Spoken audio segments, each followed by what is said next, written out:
ओम श्री परमात्मने नमः। कृष्णाय वासुदेवाय हरे परमात्मने प्रणतक्लेशनाशाय गोविंदाय नमो नमः। श्रीमद् भागवत गीता का दूसरा अध्याय।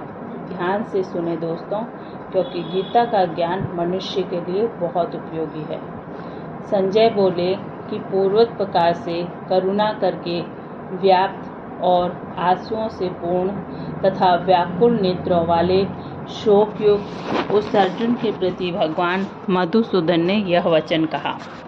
हे अर्जुन, तुमको इस विषय स्थल में यह अज्ञान किस हेतु से प्राप्त हुआ? क्योंकि यह न तो श्रेष्ठ पुरुषों से आचरण किया गया है और न ही स्वर्ग को देने वाला है, न कीर्ति को करने वाला है। इसलिए हे अर्जुन, नपुंसकता को मत प्राप्त हो, यह तेरे योग्य नहीं है। हे प्रताप, तुच्छ हृदय की दुर्बलता को त्याग कर युद्ध के लिए खड़ा हो जा। तब अर्जुन बोले कि हे मधुसूदन, मैं रणभूमि में भीष्म पितामह और द्रोणाचार्य के प्रति किस प्रकार बाणों से युद्ध करूंगा?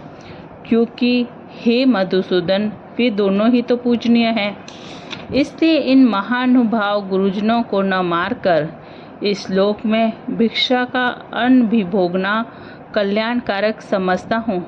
क्योंकि गुरुजनों को मारकर भी इस लोक में रुधिर से सने हुए अर्थ और काम रूप भोगों को ही तो भोगूंगा।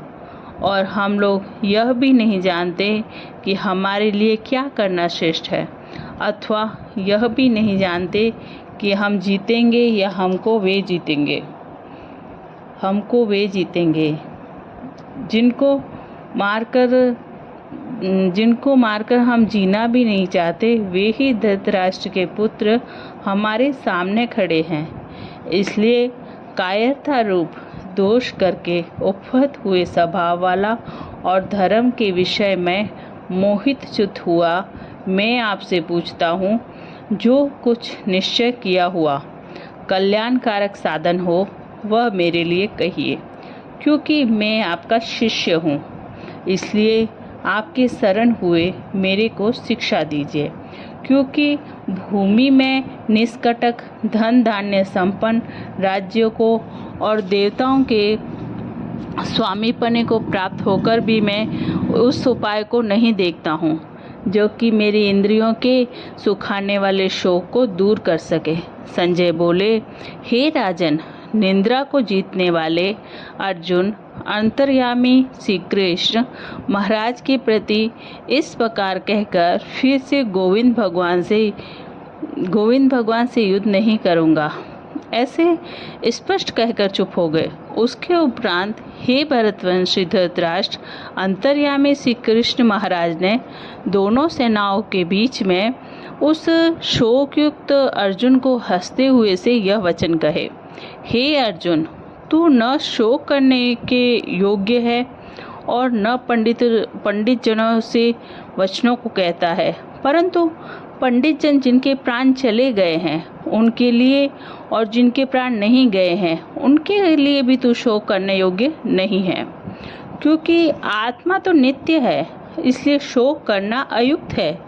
वास्तव में न तो ऐसा ही है कि मैं किसी काल में नहीं था, अथवा तू नहीं था, अथवा ये राजा लोग नहीं थे, और न ऐसा है कि इससे आगे हम सब नहीं रहेंगे। किंतु जैसे जीवात्मा की इस देह में कुमार, युवा और वृद्धावस्था होती है, वैसे ही अन्य शरीर की प्राप्ति होती है। उस विषय में धीर पुरुष नहीं मोहित होता। अर्थात जैसे कुमार, युवा और जरा अवस्था रूप स्थूल शरीर का विकार अज्ञान से आत्मा में भासता है, वैसे ही एक शरीर से दूसरे शरीर को प्राप्त होना रूप सूक्ष्म शरीर का विकार भी अज्ञान से ही आत्मा में भासता है। इसलिए तत्व को जानने वाला धीर पुरुष इस विषय में मोहित नहीं होता है। हे कुंती पुत्र, सर्दी, गर्मी और सुख दुख को देने वाले इंद्रिय और विषयों के संयोग तो क्षणभंगुर और अनित्य हैं। इसलिए हे भरतवंशी अर्जुन, उनको तो सहन कर, क्योंकि हे पुरुष श्रेष्ठ, दुख सुख को समान समझने वाले जिस धीर पुरुष को ये इंद्रियों के विषय व्याकुल नहीं कर सकते, वह मोक्ष के लिए योग्य होता है। और हे अर्जुन, असत वस्तुओं का तो अस्तित्व नहीं है और सत्य का अभाव नहीं है। इस प्रकार इन दोनों का ही तत्व ज्ञानी पुरुषों द्वारा देखा गया है। और हे अर्जुन, असत वस्तु का तो अस्तित्व ही नहीं है और सत्य का अभाव नहीं है। इस प्रकार इन दोनों का ही तत्व ज्ञानी पुरुषों द्वारा देखा गया है। इस न्याय के अनुसार नाश रहित तो उसको जान कीजिए जिससे यह संपूर्ण जगत व्याप्त है, क्योंकि इस अविनाशी का विनाश करने को कोई भी समर्थ नहीं है। और इस नाश रहित अप्रेम्य नित्य स्वरूप जीवात्मा के सब शरीर नाशवान कहे गए हैं। इसलिए हे भरतवंशी अर्जुन, तू युद्ध कर। जो इस आत्मा को मारने वाला समझता है तथा जो इसको मरा मानता है, वे दोनों ही नहीं जानते, क्योंकि यह आत्मा न मरता है और न ही मारा जाता है। यह आत्मा किसी काल में भी न जन्मता है और न ही मरता है, अथवा न यह आत्मा हो करके फिर होने वाला है, क्योंकि यह अजन्मा, नित्य, शाश्वत और पुरातन है। शरीर के नाश होने पर भी यह नाश नहीं होता। हे पृथापुत्र अर्जुन, जो पुरुष इस आत्मा को नाश रहित, नित्य, अजन्मा और अव्यय जानता है, वह पुरुष कैसे किसको मरवाता है और कैसे किसको मारता है। और यदि तू कहे कि मैं तो शरीरों के वियोग का शोक करता हूँ, तो यह भी उचित नहीं है, क्योंकि जैसे मनुष्य पुराने वस्त्रों को त्याग कर दूसरे नए वस्त्रों को ग्रहण करता है, वैसे ही जीवात्मा पुराने शरीर को त्याग कर दूसरे नए शरीर को प्राप्त होता है।